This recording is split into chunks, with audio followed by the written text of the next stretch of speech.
የቤተክርስቲያናችንን እምነት ከመንቀፍና ከማብጠልጠል በላይ አልፎ የቅዱሳንን ቅዱስ ስዕል በአደባባይ እስከ መቅደት ተደርሷል። በቤተክርስቲያናችን ህልውና ላይ በዓላማ የተነሱ አካላት የላኳቸው እንዳሉ በሚመስል መልኩ በስመ ተሐድሶ የሚደረገው እንቅስቃሴ እኛው መለያ የሆነውን ንዋየ ቅድሳትና ልብሰ ተክህኖ መዝሙርና ስርዓተ አምልኮ በመጠቀም ቤተክርስቲያናችንን በአደባባይ እየተደፈረ ይገኛል። ሰላም ለእናንተ ይሁን እንደምን አላችሁ? በሰበር መረጃ ተመልሻለሁኝ። እንግዲህ በቅዱስ ሲኖዶስ ምልዓተ ጉባኤ መክፈቻ ላይ የምንወዳቸው አባታችን ብፁዕ ቅዱስ አቡነ ማትያስ ጠንከር ያለ መግለጫ ለመንግስት አካላትና ለሲኖዶስ ሰብሳቢ አባላት ሊቃነ ጳጳሳት አስተላልፈዋል ማለት ነው። ቤተክርስቲያን ላይ ተፈጸመ ያለው ግፍና መከራ መንግስት ሆን ብሎ የሚያስፈጽመው እስኪመስል ድረስ ቤተክርስቲያኗ ላይ ማንንም ጥቃት እየፈጸመባት ይገኛል። ይሄንንም ጥቃቶች የሚፈጽሙ አካላትን መንግስት በህገ ቁጥጥር ስር እንዲያውልን አብዝተን እንጠይቃለን። ምን ሰራን እስከዛሬ? ቅዱሳን ስላት ተቀደዱ፣ ንዋየ ቅድሳት ባልባሌ ቦታ ላይ ዋሉ፣ ሀብት ንብረታችን ተዘርፏል ብለው ጠንከር ያለ እጅግ አስደሳችውን መልእክት ለመክፈቻ ንግግር ላይ አድርገዋል ማለት ነው። እሱን ሙሉን የሚያሳያችሁናል ማለት ነው። እንግዲህ ዛሬ ሁላችሁም እንደምታውቁት መልአኩ ቅዱስ ሚካኤል ነው። ከሁሉ አስቀድሞ እስኪ የቅዱስ ሚካኤል ወርሃዊ በዓሉ እንደመሆኑ እንኳን አደረሳችሁ እያልኩኝ አንድ ቪዲዮ ልጋብዛችሁ። ሚካኤል ድረስልኝ ብላችሁ ስትጠሩት ገና ሚካኤል ብላችሁ ተናግራችሁ ሳትጨርሱ መልአኩ አጠገባችሁ ነው ያለው። ካጠገባችን ነው ያለው። ፈጣን ጠባቂዎችን ነው የሰጠን እግዚአብሔር ስሙ የተመሰገነ ይሁን። ገና ለምን ሳትጨርስ ሚካኤል ብለህ ሳትጨርስ ገና ስትል ሚካኤል አጠገብ ነው ያለው። ይህን በምን አወቅን? ትንቢተ ኢሳይያስ ምዕራፍ 6 ላይ ተነዋላ። ነቢየ እግዚአብሔር ኢሳይያስ እግዚአብሔርን ከፍ ባለ ዙፋን ላይ ተቀምጦ አየሁት አለ። ንጉሡ ዖዝያን በሞተበት ዓመት እግዚአብሔርን አየሁት፣ ወዮልኝ ኃጢአተኛ ሰው ነኝ፣ ከንፈር የረከሰብኝ ነኝ ብዬ አለቀስኩኝ። ገና አልቅሶ ሳይጨርስ ኃጢአተኛ ነኝ ብሎ ሳይጨርስ ቅዱስ ቅዱስ ከሚሉት ከመላእክት መካከል ሱራፌል ከተባሉት የመላእክት ነገድ መሃል አንዱ ሱራፊ እሳት በጉጠት ይዞ መጥቶ ኃጢአት ተሰረየችልህ አለኝ ይላል። ቅዱስ ሚካኤል ኃጢአት ተሰረየችልህ ይበለን ለሁላችን። አይገርማችሁም? በእውነት ገና ተናግሮ ሳይጨርስ እኮ ነው ኃጢአተኛ ነኝ ብሎ ሳይጨርስ መልአኩ በሮ መጥቶ ኃጢአት ተሰረየችልህ። እንደዚህ አይነት ፈጣን ጠባቂዎች ስለሰጠን ስሙ የተመሰገነ ይሁን። የእግዚአብሔር መልአክ በሉ እስኪ በሚፈሩት ሰዎች ዙሪያ ይሰፍራል። ምን ይላቸዋል? አሁን የሚካኤል በዓል እናከብራለን አይደል? የሚካኤል በዓል እዚህ ብቻ ነው እንደሚከበረው? ሌላ ቦታ አይከበርም? አዲስ አበባ ውስጥ ብዙ ቦታ አለ አይደል? ከአዲስ አበባ ውጭስ አለ አይደል? ከኢትዮጵያ ውጭስ? አሁን አንዳንድ ሰዎች ምን ያሳስባቸዋል? ሚካኤል በዓል ሲከበር ሚካኤል የት ነው የሚሄደው? ቦሌ ሚካኤል ነው የሚሄደው? መርካቶ ያለው ሚካኤል ነው የካ ነው የሚሄደው ብለው የሚጨነቁ ሰዎች አሉ። መላእክት በሁሉ ቦታ የሞሉ አይደሉም። በሁሉ ቦታ የሞላ ማን ነው? እግዚአብሔር ነው። ታዲያ እናንተ እዚህ ሚካኤል ሚካኤል ስትሉት እዛም ያሉት ሚካኤል ሚካኤል ሲሉት ሚካኤል እንዴት ያዳርሳል ብለው የሚጨነቁ ሰዎች አሉ። በጣም ይገርማቸዋል። እኔ ኃጢአተኛው እዚህ ጋር ቆሜ የምናገረውን ንግግር እዚህ ያላችሁ ትሰማላችሁ? አሰሙ። እዚህ የሌሉ ሰዎች እንዲሰሙ ማድረግ ይቻላል አይቻል? በምን? እዚህ ፊት ለፊት ያሉት መቅረጫ ካሜራዎች፣ ስልኮች ቀርጸው ዓለም ሁሉ እንዲሰማ ማድረግ ይችላሉ አይችሉም? ሰው የሰራው ካሜራ ዓለምን መድረስ ከቻለ እግዚአብሔር የሰራው ሚካኤል ዓለምን መድረስ ይችላል አይችልም?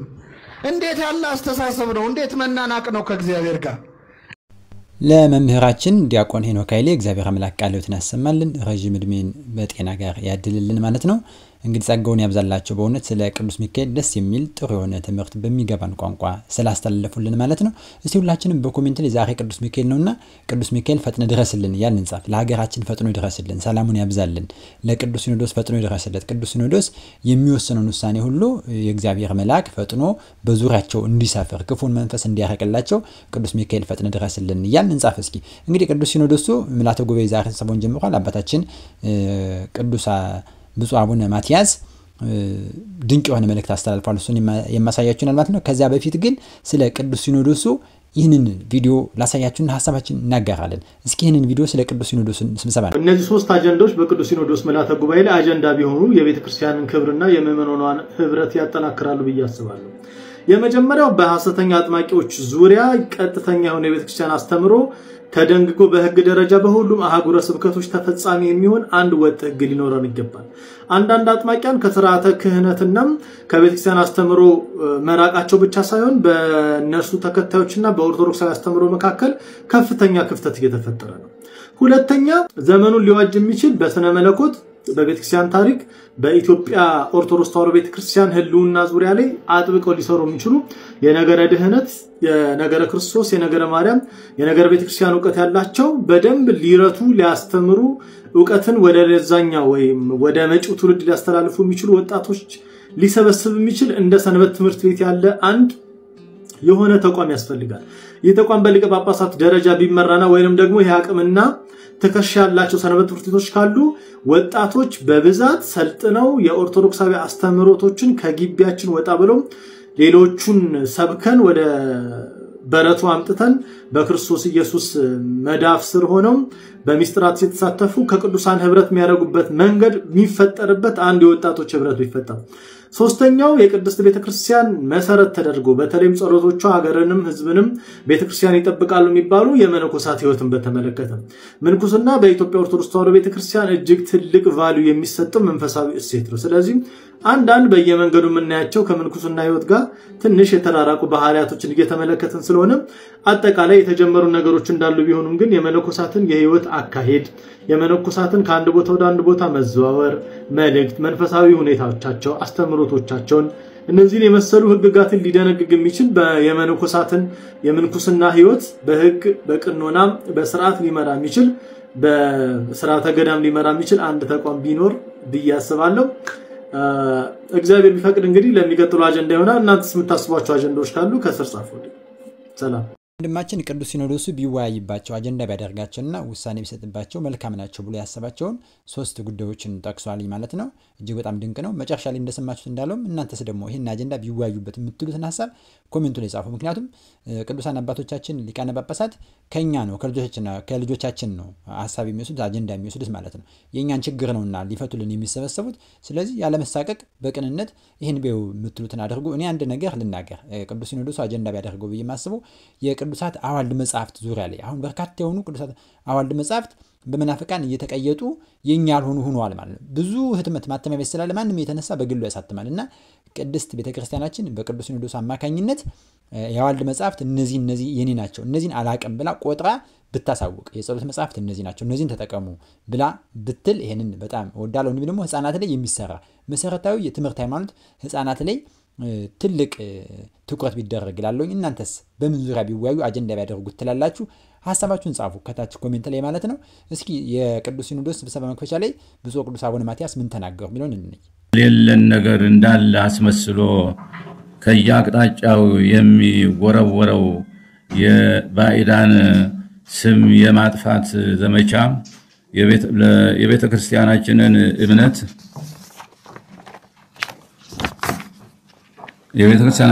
እምነት ከመንቀፍና ከማብጠልጠል በላይ አልፎ የቅዱሳንን ቅዱስ ስዕል በአደባባይ እስከ መቅደት ተደርሰዋል።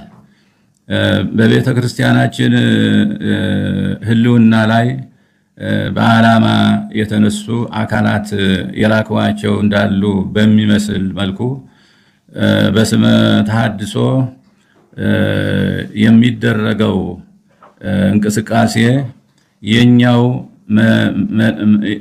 መለያ የሆነውን ንዋየ ቅድሳትና አልባሳት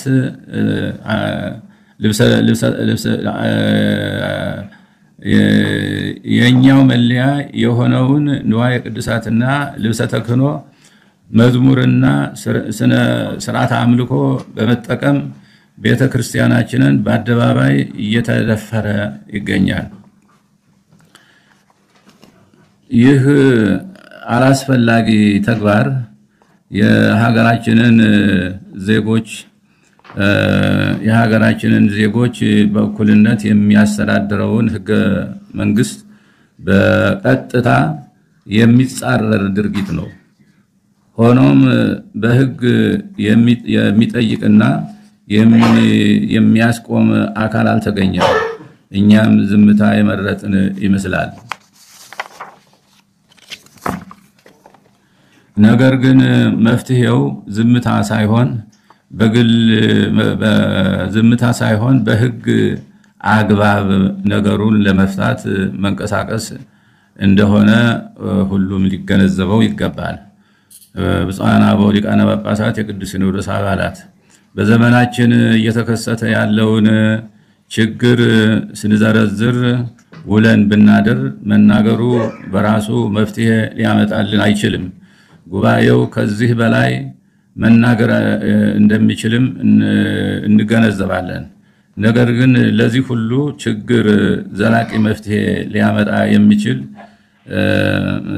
መደላድል ይህ ጉባኤ በዚህ ስብሰባ ሊተልም ይገባል ብለን ከአደራ ጋር ማሳሰብ እንወዳለን።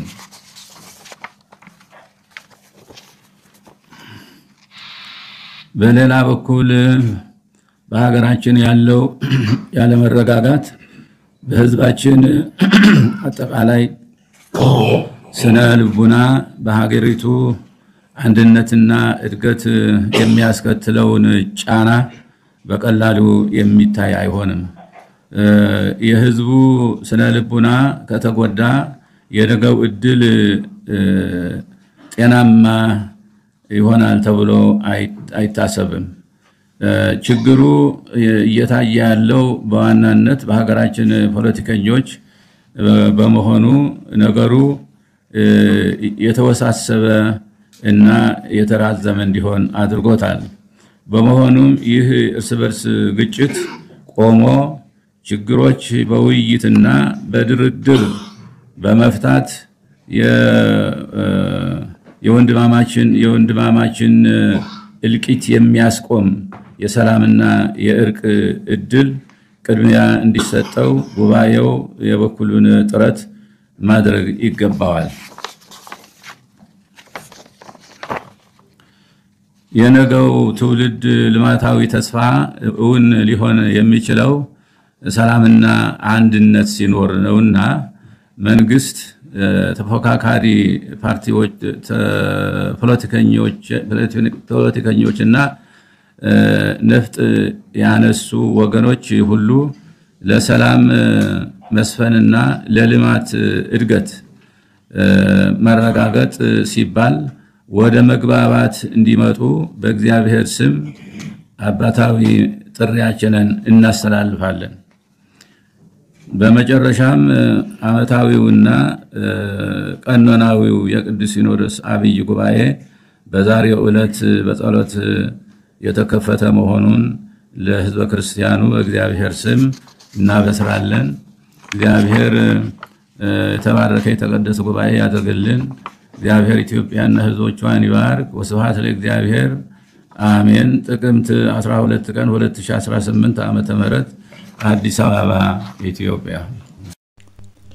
በእውነት የምንወዳቸው አባታችን ብፁዕ ቅዱስ አቡነ ማቲያስ እጅግ በጣም ጠንከር ያለ አስደንጋጭ የሆነ መግለጫ ለመንግስትም ይድረስ ብለው አስተላልፈዋል ማለት ነው። እንግዲህ በቅድስት ቤተክርስቲያናችን ዙሪያ የሚደርሰው መከራ ግፍ ሊቆም ይገባል። ማንም የተነሳ ቅዱሳን ሰላትን የሚቀድ በታቦታት ላይ የሚያላግጥ በቅዱሳን አበው ላይ በመናመልከው አምልኮ ብለን በያዝነው ነገር ሁሉ ሹፈትና ማላገጫ ሁሉም ጣቱን የሚጠቁምባት እየሰደበ እንጀራ የሚበላባት ሆናለች ቤተክርስቲያናችን። ስለዚህ ህግ እንዲከበር ልንሰራ ይገባል።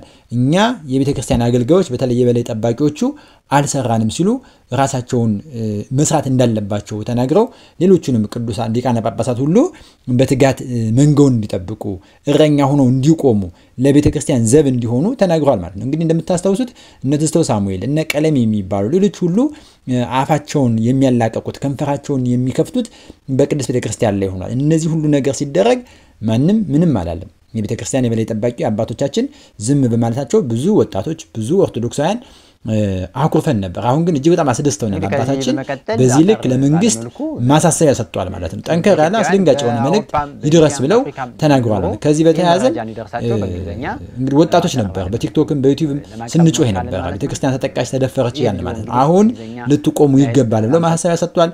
ከዚህም አያይዘው ጦርነቱ ይብቃ ብለው መንግስትን በጽኖት ተቃውመዋል ማለት ነው። በጽናት ተቃውመዋል። በቃ የእርስ በርስ ጦርነት እልቂቱ እስከመቼ ነው ብለው ለመንግስትም ይድረስ ብለው ይሄንን የእርስ በርስ ጦርነት እንዲቆም ብለዋል ማለት ነው። እስኪ እንግዲህ ከዚህ ቀጥለን ደግሞ የምንመለከተው ከቅዱስ ሲኖዶሱ ምልዓተ ጉባኤ ወይም ስብሰባው ላይ ምን እንጠብቅ? መምህራችን ርዕሰ ሊቃውንት አባ ገብረ ኪዳን ከሲኖዶሱ ውሳኔ የምጠብቀው ነገር አለ ይላሉ። ምን ጠብቀው ነው እሳቸው? ምንስ እንዲደረግ ይፈልጋሉ? እናንተስ ምን ትጠብቃላችሁ? እስቲ አባታችን እንስማቸውና ሐሳብ እንሰጣለን። እንደምታስቡት ሰሞኑን የቅዱስ ሲኖዶስ ስብሰባ ነው። በቅዱስ ሲኖዶስ ከተሰበሰቡ አባቶቻችን ምን ጠብቀው ይሄን ሶስት ነገር ነው። የመጀመሪያ ክርስቶስን እያዩ እንዲወስኑልን እና እንደ ትናንት እንዲያስቡ በትንንሽ ነገሮች እንዳይጣሉ። ሁለተኛው የምንጠብቀው ምንድነው? ሁል ጊዜ ልባም ሰዎች ትኩረት ተሰጥቷቸው ሰነፎች እንዲስተካከሉ። ሶስተኛ የምእመናንን ምን ልጆቿን ቤተክርስቲያን ቆጥራ የመሸከፍ ግዴታ አለባት። ልጆቼ የት ነው ያሉት ብላ ልጆቿን የመቁጠር የመፈለግ፣ ቀጥሎ ደግሞ መክሊቶቿን አምጥቶ የመጠቀም፣ አረባም አልጠቅምም ያለን ሰው አምጥቶ ትክክለኛ ቦታ ላይ ትሆናለህ ማለት ጠግኖ መጠቀም፣ እንደ ንስር አድሶ መጠቀም። የአባቶቻችን ብልህ ሰዎችን ለመቅደሱ መምረጥ ያስፈልጋል። አይናማዎቹን ለሕፃን ልጅ ውሰዱና ወርቅ ስጡት። ምንድን ነው የሚያደርገው? ወይ ይጫወትበታል ወይ በሆነ ነገር በማይረባ ነገር ለውጦት ነው የሚመጣው። ምን የት እንደሚያደርገው አይታወቅም። ሀብት እኮ የት እንደሚገኝ ብቻ ሳይሆን ምን እንደሚያደርጉት ካላወቁት ጥቅም የለውም። የት ቦታ እንደሚያስቀምጡት ካላወቁትስ? አሁን ለእያንዳንዳችሁ አንዳንድ አቅማዳ ወርቅ በሰጣችሁ አስቀድማችሁ የት እንደምታስቀምጡ ካላወቃችሁ ወደብ ላይ ወስዳችሁ ብታስቀምጡ ምንድን ነው የሚሆነው? በቃ ጉዞ የሚመጣ ሁሉ ቆንጥሮ ይጨርሰዋል። ሁሉ በቦታው ካልተቀመጠ ጥቅም የለውም፣ ክብርም የለውም፣ ዋጋም የለውም። ስለዚህ ባስልኤልና ኤልያብ የሚባሉ ልባም ሰዎችን መረጠ። አያችሁ አሁን እኛ በዚህ ዘመንም እስራኤል የ40 ዘመን ጉዞ የኛ በዚህ ምድር ከቤተ ክርስቲያን ጋር የምናደርገው ጉዞ ነው። አሁንም ቢሆን ከቅድስት ቤተ ክርስቲያን ጋር እንድንሻገር ካስፈለገ የመጀመሪያው የእግዚአብሔርን ሐሳብ በስብሰባችን ማስቀደም ነው። ሁለተኛው ምን ማድረግ ይመስላችኋል? ልባም ሰዎችን ቦታ እንዲሰጣቸው ማድረግ ነው። ቦታ እንዲያገኙ ማድረግ። አይን ያላቸው፣ ጆሮ ለእግዚአብሔር ያላቸው፣ አይን ያላቸው ትናንትና ዛሬን ዛሬና ነገር የሚያገናኙ 360 ዲግሪ ቃኝተው የሚጎዳና የሚጠቅመውን የሚያዩ አይናማ ሰዎች መምረጥ ነው። ለነሱ ቦታ መስጠት፣ ማዳመጥ። ሲናገሩ ልብ ያላቸው ሰዎች፣ አይን ያላቸው ሰዎች እኛ ያላየነውን ያዩ ሰዎች ሲነግሩን መተቸት ፈልጋችሁ ነው መቃወም ፈልጋችሁ ነው ከማለት ይልቅ ወደ ኋላ ዞር ብሎ ማዳመጥ። እንዳሉት መሰል ይባላል። ሰሎሞን እኮ ባልንጀራ በገሰጸህ ጊዜ ወደ ኋላ ተመለስ ያለው ይሄንን ነው። እንዳሉት መሰል እስኪ ራስህ ነይ ማለት ነው። ራስህ ነይ ሁልጊዜ ልክ አትልም። በራስህ አይን ጠቢብ አትሁን ነው። በራስህ አይን እና ልባም ሰዎች ቦታ ያጣሉ።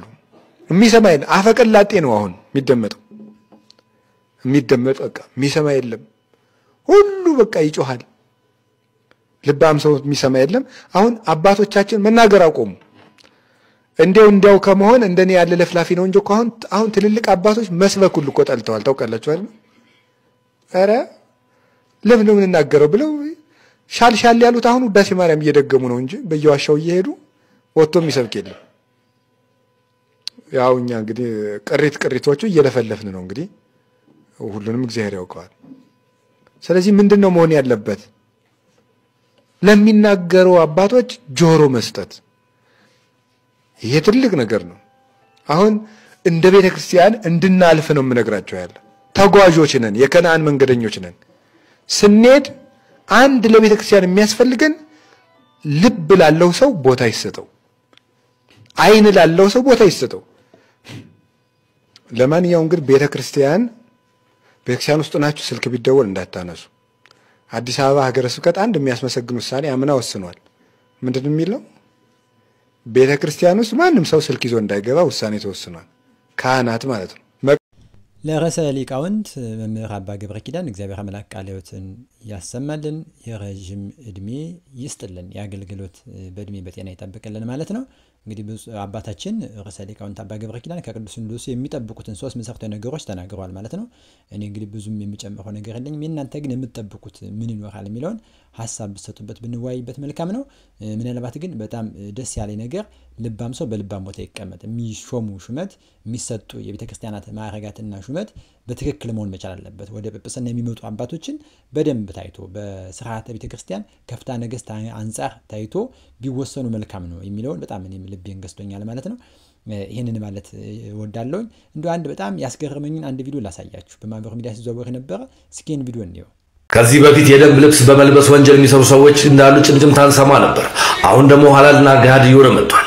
በትናንትናው ዕለት ዩኒቨርሲቲ አካባቢ ኢዛይር የምትነዳ እናትን ከመኪና ውስጥ አስወርደው መሬት ላይ ጥለዋት 2 የፌዴራል ፖሊስ ልብስ የለበሱ ግለሰቦች መኪናውን ይዘው ለመሰወር ሲሞክሩ ከፊት ጋር ተጋጭተው መያዛቸውም ታውቋል። እጅግ በጣም የሚመሰገን ሞተረኛ ትራፊክም ሳይረን አብርቶ በመከታተል በቁጥጥር ስር እንዲውሉም አድርጓቸዋል። ዋካችሁ ይህን ቪዲዮ ለምታውቁት የህግ አካል አሊያም ለምታውቁት የፌዴራል ፖሊስ ኮሚኒኬሽን ቢሮ ለግንዛቤ ይሆናልና ዋካችሁ ብታደርሱልኝ ደስ ይላል። ማንኛውም የደንብ ልብስ የፌዴራል ወይም የመከላከያ እንዲሁም የፖሊስ ልብስ የለበሰ ሰው መጥቶ በሚያናገረን ጊዜ የኛስ መብት እስከምን ድረስ ነው? የነሱን ማንነት ለማወቅ የሚያስችል ምን አይነት ነገር አለ? ዋካችሁ ብታሳውቁኝና ህዝቡን በዚህ ላይ ንቃት እንዲኖር ቢደረግ መልካም ይመስለኛል። አሁን ሁሉም ሰው ፖሊስ ሲመጣ ትራፊክ ሲመጣ ወይም መከላከያ ሲያገኘው ቀጥታ ያለውን ከመተግበር ውጪ ማንነቱን እንኳን ለማረጋገጥ እድል አይኖረውም። ቢኖረውም እንኳን የሚቀርብበት ዱላና ጥፊ እንደሆነ ይታወቃል። ስለዚህ የህዝቡ መብት ምን ድረስ ነው? ለዚህ ሰዎች ትክክለኛ ህጋዊ መሆናቸውን የማወቅ መብትስ አለ ወይ? ህገ መንግስቱስ ምን ይላል? እባካችሁ ጠበቃዎች አሊያም በህግ አስከባሪዎች ኮሚኒኬሽን ቢሮ የሚሰሩ ሰዎች ይህንን ምላሽ ቢሰጡና ህዝቡም ትክክለኛ የደንብ አስከባሪዎችን ማንነት አውቆ ለህጉም ሆነ ለሚጠይቁት ነገር ተገዥ እንዲሆን ንቃት መፍጠር ይሆናልና እዚህ ግለሰቦች የፌዴራል ልብስ ለብሰው ፌዴራል ሳይሆኑ መኪና ለመዝረፍ ሞክሩት እንደተያዙት ሁሉ ሌላው ህዝብ መጠንቀቅ ካለበት እንዴት አድርጎ መጠንቀቅ እንዳለበት ማብራሪያ ቢሰጠን መልካም ነው እላለሁ። ሰናይ ቀን ተመኘው። በኢትዮጵያችን የገጠመንና እየሆነ ያለው ነገር እንዲህ ያለ ነገር ነው። እጅግ በጣም አሳፋሪና አሳዛኝ ነገር ነው እየተከሰተ ያለው። ለማንኛውም ቅዱስ ሚካኤል ድረስልን እያልን እስኪ ሁላችንም እንጻፍ። መልአኩ ቅዱስ ሚካኤል ከእንዲህ ያሉ አሳሳች ነገሮች ይጠብቀን፣ እንዲህ ያሉ ድንገተኛ አደጋ ማለት ነው። እንግዲህ መልአኩ ቅዱስ ሚካኤል አባ ገብረ ኪዳንም እንደተናገሩት ጌታ መንፈስ ቅዱስ ከቅዱስ ሲኖዶስ ጋር ሆኖ ክርስቶስን እያዩ አባቶቻችን እንዲወስኑ የሁላችንም ጸሎት ነውና ለቅዱስ ሲኖዶሱ እግዚአብሔር አምላክ ጌታ መንፈስ ቅዱስ ይቅርባችሁ እያልን እንጻፍ። እስኪ ሁላችንም እባካችሁ የሚገባን ኃላፊነት ቢያንስ እንወጣ። ለዛሬ የነበረን ዝግጅት ይህን ይመስላል። ወደ ኋላ ደግሞ በቅዱስ ሲኖዶስ ዙሪያ የሚወጡ አዳዲስ መረጃዎች ካሉ ወደ እናንተ ይዤ እመጣ ይሆናል። ሰላም ለእናንተ ይሁን። ሰላም ቆዩ።